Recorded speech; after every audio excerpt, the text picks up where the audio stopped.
Satu lagi kendaraan militer Ukraina yang hancur di medan pertempuran, rekamannya ramai beredar di media sosial Telegram pada Selasa, 21 Januari 2025. Tepat di wilayah desa Velika Novoselka, tengah Ukraina mencoba menghindar dari serangan militer Rusia.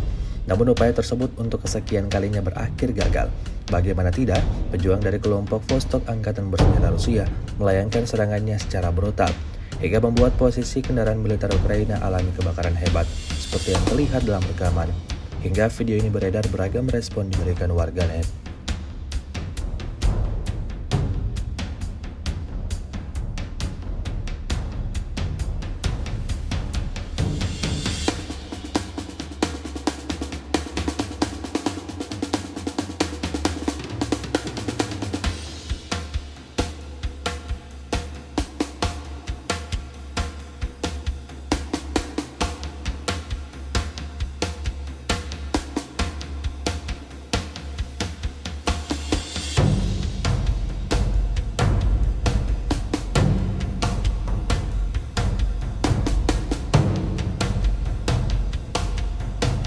Download Tribun X sekarang, menghadirkan lokal menjadi Indonesia.